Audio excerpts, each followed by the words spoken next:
The movie The Green Mile depicts life on death row, which is a cakewalk compared to life inside the AC unit.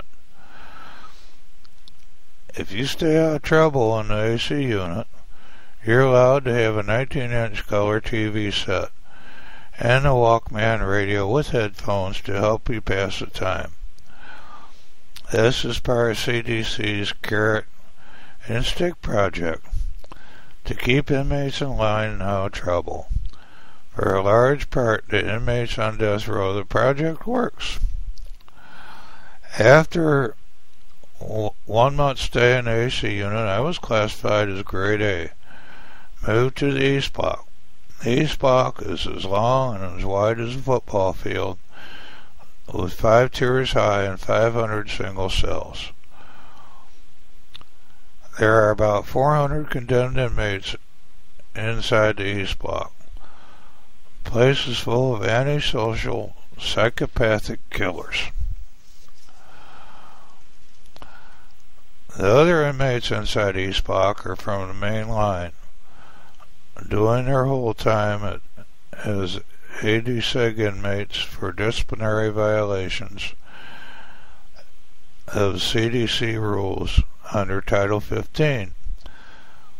The majority of these inmates are shot callers and hardcore gang members from the Aryan Brotherhood, Nazi lowriders, Crips, Bloods, Mexican Mafia, Northern Mexicans, Southern Mexicans, and many other gangs. The other inmates are 5150, J-Cats, mad and crazy people, and other disciplinary problems that the COs can't handle and the other mainline units. Most AD-SEG inmates are loud and scream all day and night. All this noise beside the East Block is a constant form of mental torture for death row inmates. East Block is a boiling cauldron of racial hatred and gang warfare. This is a living hell that Dante would like to write a book about today. The cells in East Block are very small, 4.5 by 10. You can only take 5 steps while walking inside of your cell, and you must turn around. I stand up inside my cell, stick both arms out, and touch side walls.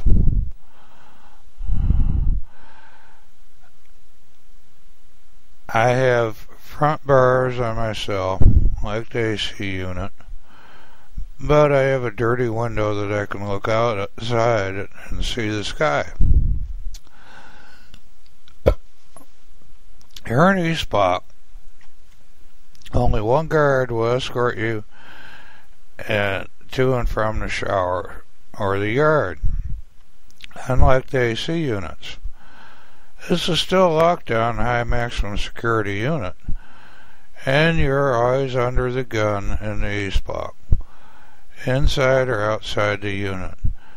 The gunners walk the catwalks on the outside wall of East Block and carry rifles, M14s, along with 45 caliber sidearms. There are no warning shots fired inside or outside East Block. The gunner can shoot and kill you at any time.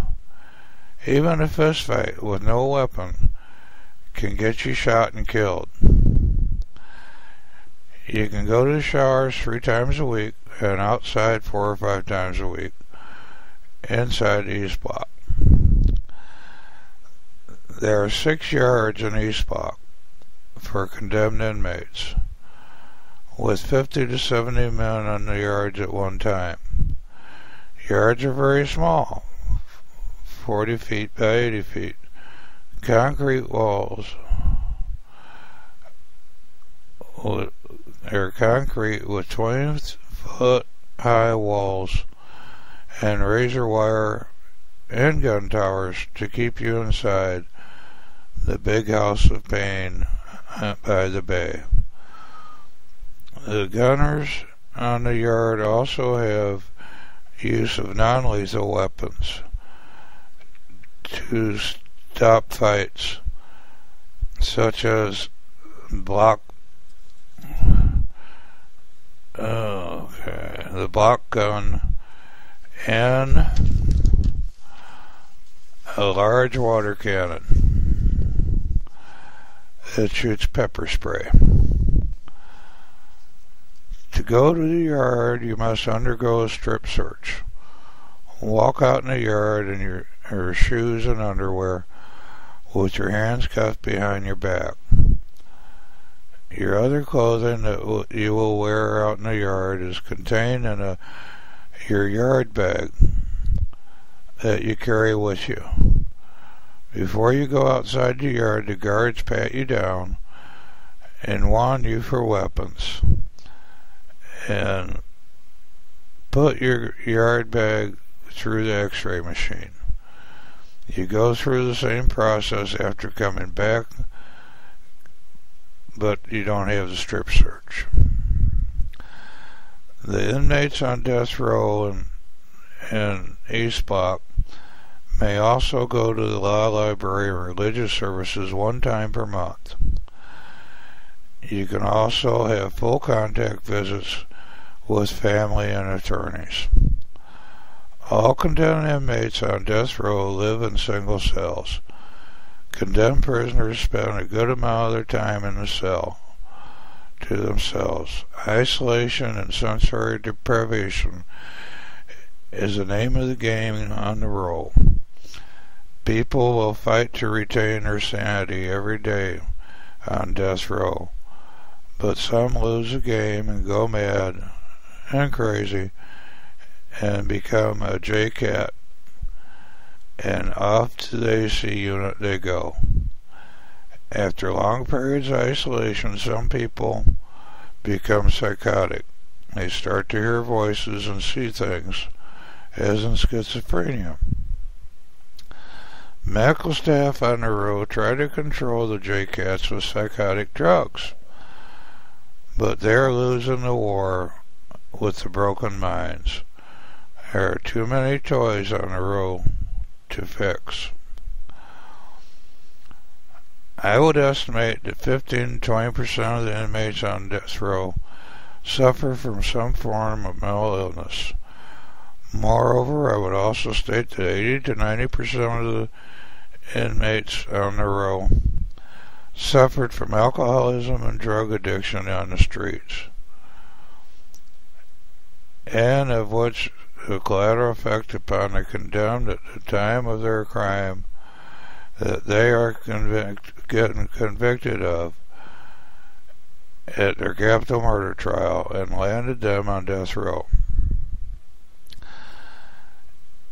It is axiomatic that breakdown of family unit, dysfunctional families, divorces are the major contributory factors that lead juvenile delinquency and future criminals that will continue to fill our country's jails and prisons. With over 2 million people incarcerated or on parole currently in our land, it is time for America to get its moral compass back and to reclaim the youth before they go that wrong, dark path to death and to self-destruction. The death rows of our country are a testament of the state of our neglect to the young people of our land. America is currently in a war on terrorism after September 11th, 2001. The attacks upon New York City, which over 3,000 people were killed. Many of our young people will be joining the military to help fight this war. We as a nation need to make certain that our young people have the moral compass as a good foundation to understand what America is all about and what they are fighting for.